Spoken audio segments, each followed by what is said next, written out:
Hey, Vikings fans, this is Chris Corso here with Ravens team reporter on a new edition of the Minnesota Vikings podcast. Garrett Downing joins us, and we thought who better to give us a little insight on the newest acquisition for the Minnesota Vikings, and that's Michael Pierce, who fills the void of Linval Joseph in the middle of the Vikings defense.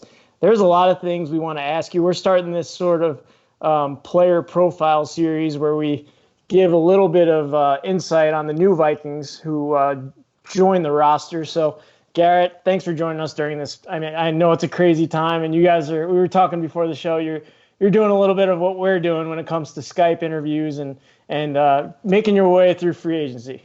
Yeah, I mean, I think we're all kind of figuring this thing out together and what it looks like, and we're adjusting to working from home. And I'm here at my guest room. I'm sure you're in a similar situation at your place. Yep. So we're all kind of figuring out how this is going to go for at least the foreseeable future. Hopefully not much longer than that. But yeah, I mean, we were in Baltimore certainly disappointed to see Michael go, but I felt like everyone within the Ravens and Ravens fans kind of felt like it was coming. At the end of the season, when he did his final interview in the locker room after the playoff loss to the Tennessee Titans, it kind of felt like a farewell. You know, he was speaking about how he felt it was a great 4 years and he made lots of great friends and built lots of great relationships, and how he'll always value the fact that the Ravens took a chance on him as an undrafted prospect.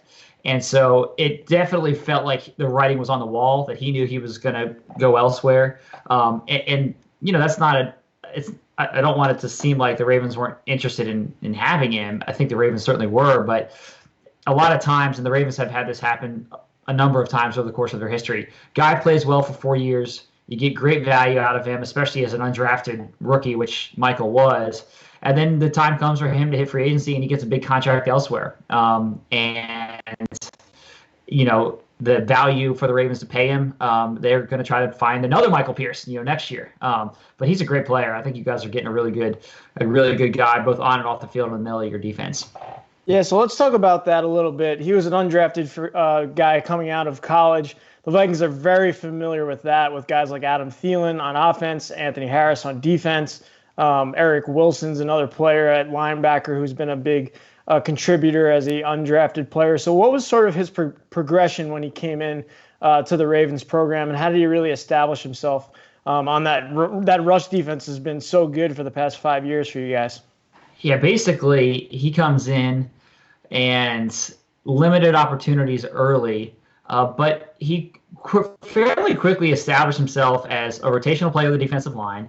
And then as over the course of the last 4 years, somebody that could go in there and be a spark plug, just clog up holes. I mean, he's a massive guy. You guys know that his nickname's the Juggernaut. He's one of the. We love that, by the way. Yeah, it's a great nickname. It's one of his.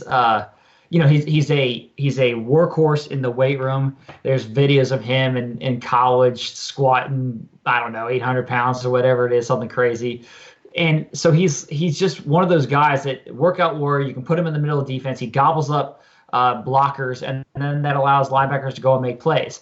You know, Michael's somebody, he doesn't necessarily make a ton of splash plays just because of the position that he plays. He'll get in there sometimes and get a couple of sacks, but he's not going to be a guy that gets 8 sacks a season. He might get 2.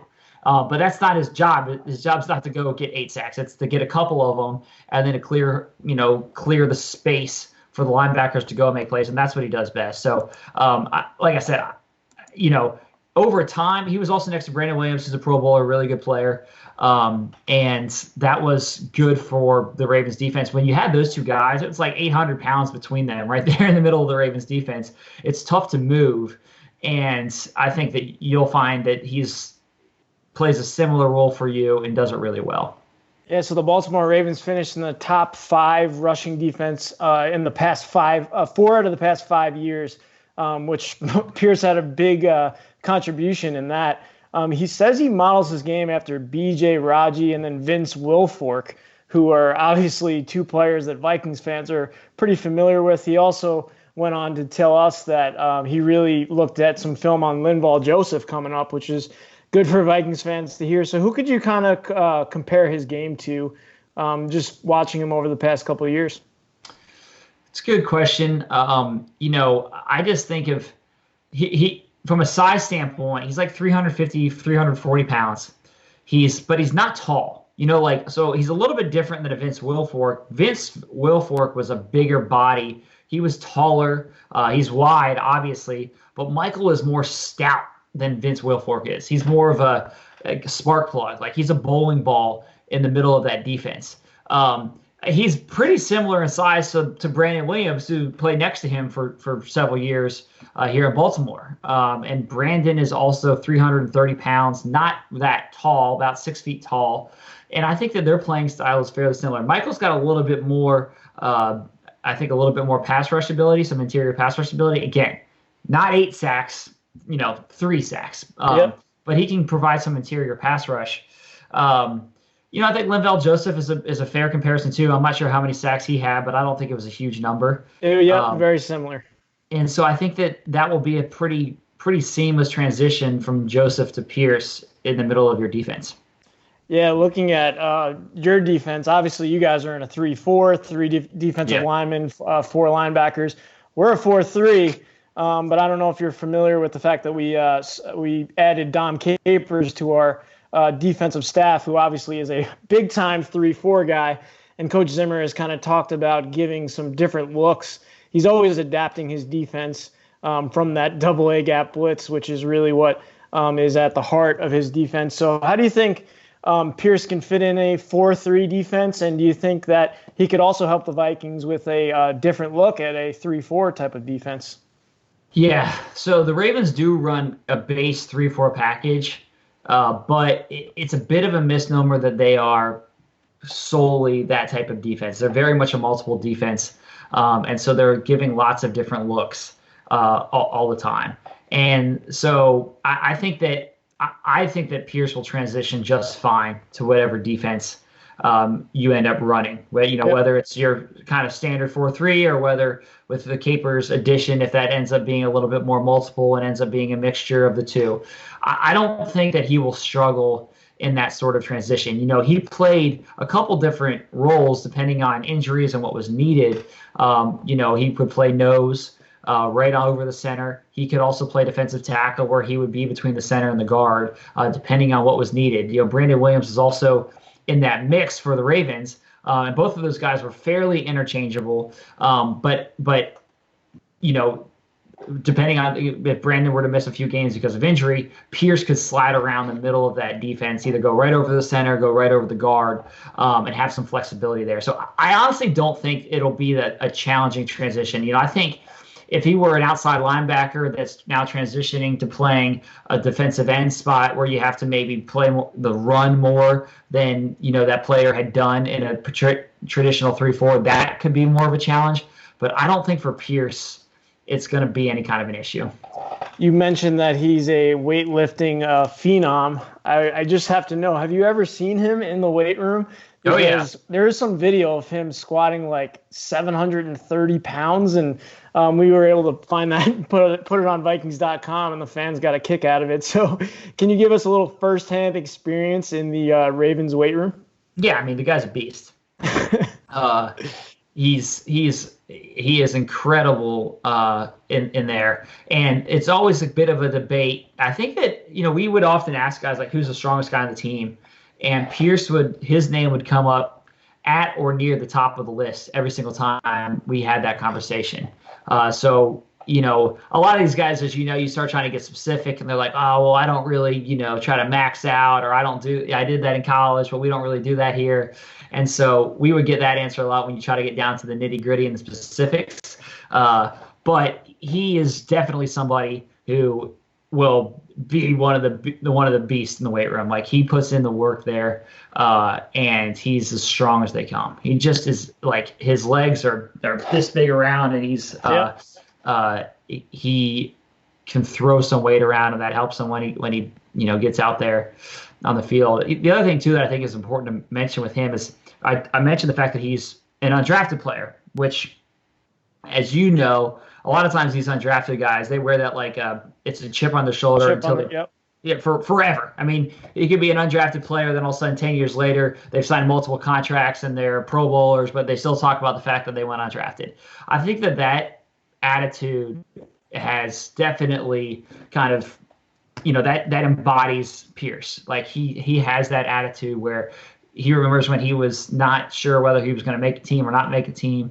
And so he has a work ethic of, I need to prove myself every single day. And I think that even though, like, some guys you wonder, how are they going to handle, they got a big contract. Are they going to change? Are they going to get lazy? I don't think that's going to be the case with him at all. He just has a strong work ethic that's kind of built in him. He wants to be a really good player. And I think the weight room stuff is a component of that. And I think he'll just continue that mentality and that attitude with you to Minnesota. Now, a big part of the success for the Vikings defense has been the performance of Eric Kendricks and what he's able to do, leading the team in tackles pretty much every year that he's been here at middle linebacker. So a guy like Pierce, who's in the middle of the Vikings defense, we sort of saw a down year from Eric Kendricks when Sheldon Richardson was in that spot because he was more of a pass rushing type defensive tackle. So with him at the nose tackle position, how do you think he helps a guy like Eric Kendricks and even Anthony Barr at linebacker? Well, I just look, and I don't think this was the only C.J. Mosley is a great player, former linebacker for the Ravens who signed a huge contract with the New York Jets. Yep. But Mosley was a Pro Bowler 4 of his 5 years with the Ravens. Gobbled up 80 to 120 tackles, it seemed like every single year. And there's no coincidence that he was playing behind Pierce and Brandon Williams, and that was a huge factor in allowing him to go out there and make plays. Now, CJ is a great player in his own right. I'm not taking anything away from him, but when you got guys in front of you that are taking up blockers, that allows you to go make plays. And then this year, Ravens actually they finished 4th in defense overall in the league. Their inside linebacker position transition, CJ left, and then they signed 2 players off the street. Josh Bynes, who'd been out of the game for the entire year, signed him in week 4, I believe, and then LJ Fort, who was released by the Eagles. Both of those guys come in, basically step into starting roles, and end up playing really well, and the Ravens defense ends up being a top 4 defense. So I say all of that just to say that when you have players that can stop the run and gobble up blockers in the middle of the defense, that allows your linebackers to go and make plays. So I think that everyone benefits when you make a offense be one-dimensional, and Pierce is somebody who is really good at helping in that area. Now, we've talked about a lot of his play on the field, but I want to ask you about his personality because it's really something that shined through on the introductory conference call with the Twin Cities media. I mean, he addressed the coronavirus like right away, and the way he just was able to capture the group of the media, it was very impressive, and it definitely seems like he has a good head on his shoulders. Yeah, he does. He's smart. He's sharp. He's aware. He's astute. He'll be great in the locker room if you're looking for interviews and you need somebody to provide some good insight. He's honest. I just think he was one of, I'm sure if you've had him on your show or if you're going to, he'll be a great guest on the show. He's got some comedy. You can bring a little bit of some comedic chops. So he was always like very well liked in the locker room, both by players and media. It was not, I think that a lot of people looked at him as just a good guy. Like everyone just kind of felt like he was a good guy, humble upbringing, again, the undrafted thing, and then ends up making his way, and people were happy to see him succeed. So I think from my personal perspective, I was disappointed that he left, but I wasn't surprised because, like I mentioned earlier, I think that it was the writing was on the wall. And then when you see what the Ravens did in free agency, where they traded for Calais Campbell and they reportedly signed Michael Brockers, they were going in a different direction on the defensive line. And so it comes as no surprise that he moved on. But he was one of the guys that I liked, and I think that, like I mentioned, that end of season press conference in the locker room or at end of season media scrum, and after that, a number of reporters went up to him and shook his hand and just said, "It's been a pleasure covering you for the last 4 years." And he was really gracious with all of that. And I think that kind of speaks to who he is and the type of person he is and the way he conducts himself in the locker room. Some guys, reporters like, I'd rather this guy be gone. That is not the case with him. He was very well respected and very well liked. Yeah, that was something I noticed immediately when we saw the name on Twitter it's not one that you go, oh, Michael Pierce, he's a huge household name at the nose tackle position. And then you start seeing all these reporters from the Baltimore area just showing love and saying what a good guy he is and what a valuable piece he was to the Ravens defense the past couple of years.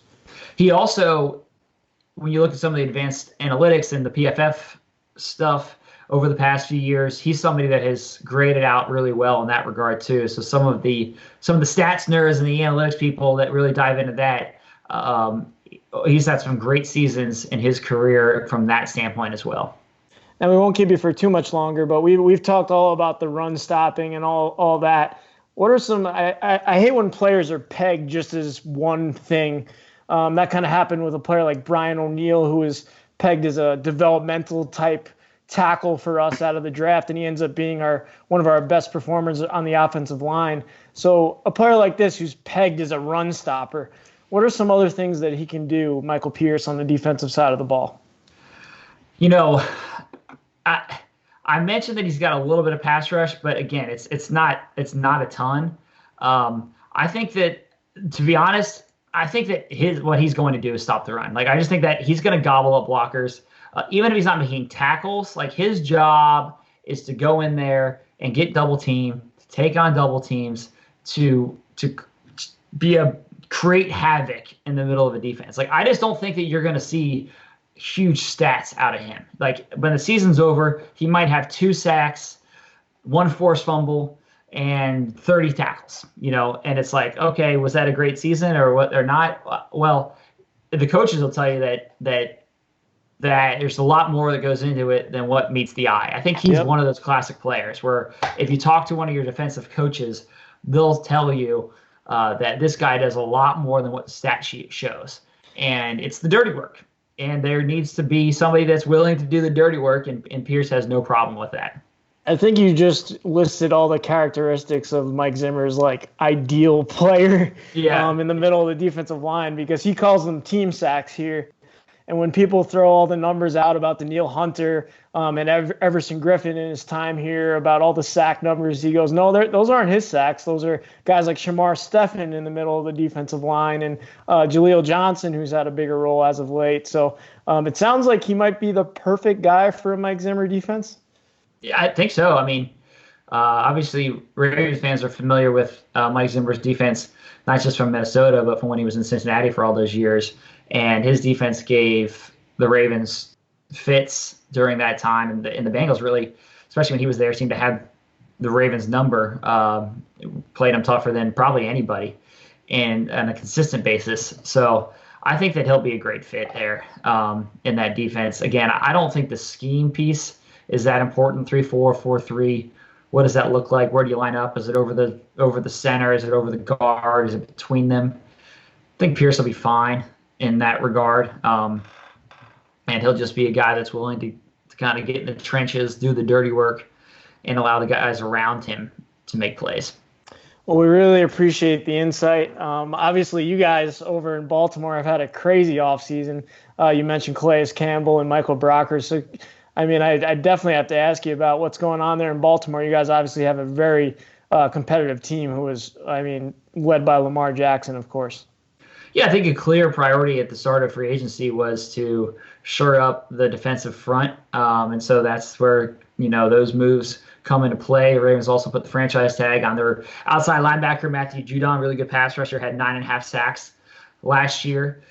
So I think that the Ravens wanted to kind of address some things. They needed a little bit more pass rush. So that's where a guy like Campbell comes in and can get after the passer more than the Ravens have been able to do from an interior pass rush standpoint.